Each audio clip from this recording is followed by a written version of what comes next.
আর হেটি কাতুলির মধ্যে একটা হল রয়েছে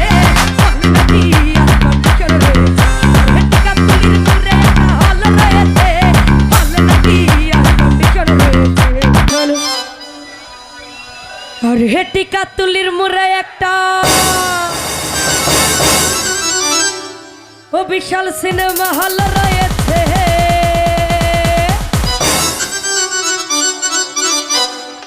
মাতা ভাই হলে নাকি কন্ডিশন রয়েছে।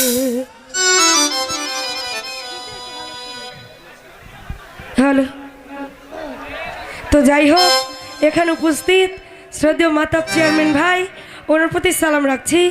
আসলে আমি সবার কাছে আন্তরিকভাবে দুঃখিত, আজকে আমি মন খুলে আপনাদেরকে গান শোনাতে পারছি না আমার গলার জন্য, কারণ আমি একটু অসুস্থ। তবে আপনাদেরকে দেখে অনেকটা সুস্থ হয়ে গেছি, তারপরে চেষ্টা করতেছি শোনানোর জন্য। আর হেটি কাতুলির মধ্যে একটা হল রয়েছে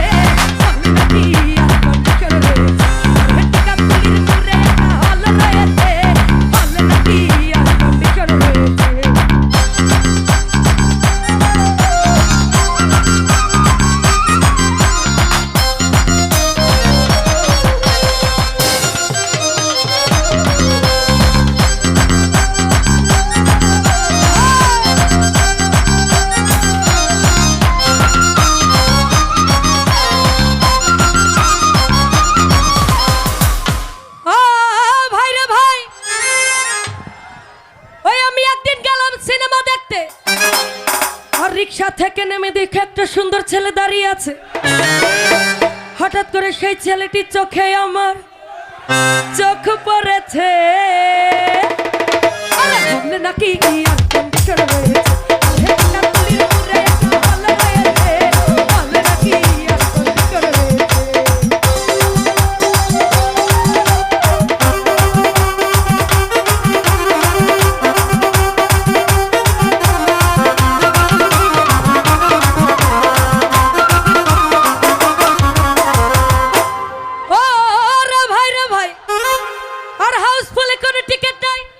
ব্ল্যাকে 10 টাকার টিকিট 20 টাকা নিয়ে কোন রকম গিয়ে ভিতরে বসলাম।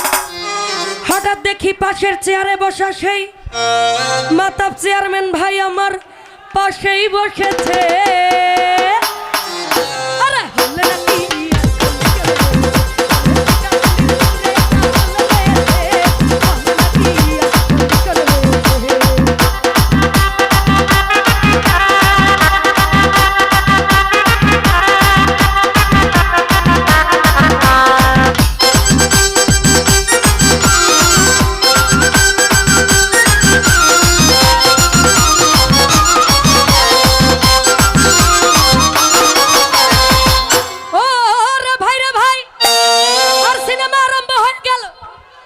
রাজ্জাক শাবানা যখন প্রেমে হাডুগুডু,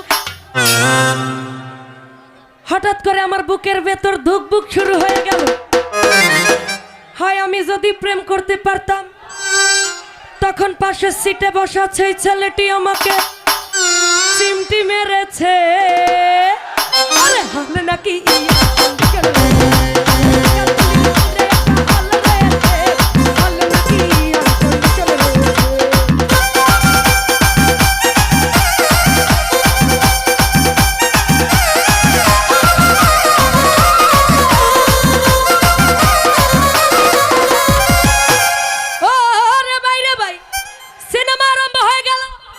রাজ্জাক শাবানা যখন প্রেমে হাবুডুবু খাচ্ছিল, তখন আমার বুকের ভেতর দুকবুক শুরু হয়ে গেল।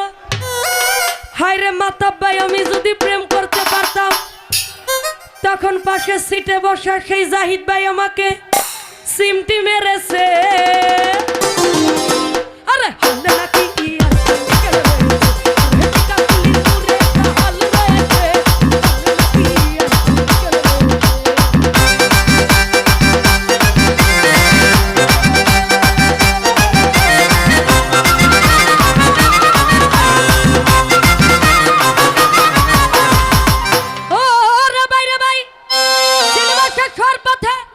রাজ্জাক ভিলেন যখন ধুপধাপ মারপিট, আবার শাবানা দৌড়ে সে রাজ্জাককে বলল আমি তোমার চিরদিনের সাথী।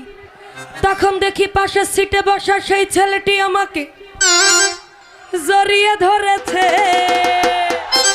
আরে হলে নাকি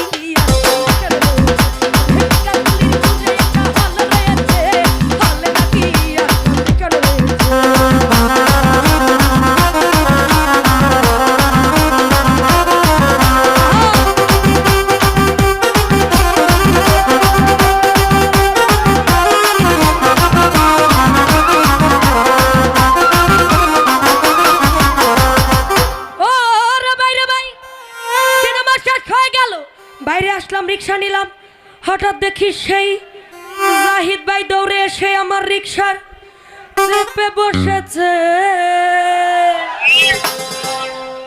আরে হলে নাকি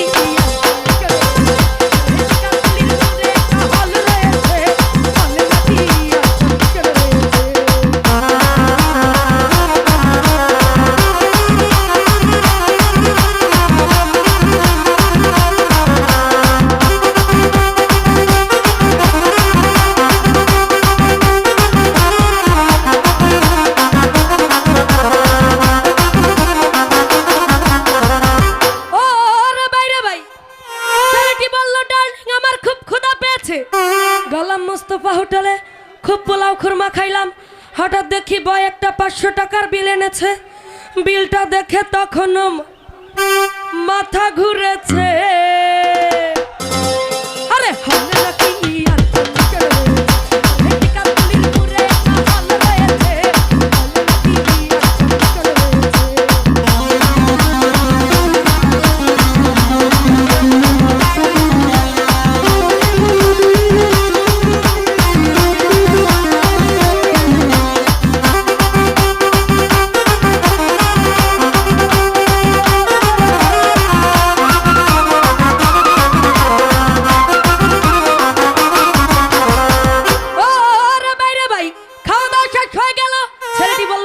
আজকের মতো চলে যাই বলে চলে গেল। আমি বাড়ি এসে রিক্সা থেকে নেমে দেখি, রিক্সা ভাড়া দিতে গিয়ে দেখি তখন কি বলবো ছেলেদের চরিত্র কেমন বলবো। তখন দেখি সেই ছেলেটি আমার পকেট মেরে চলে গিয়েছে। বলে নাকি ইয়া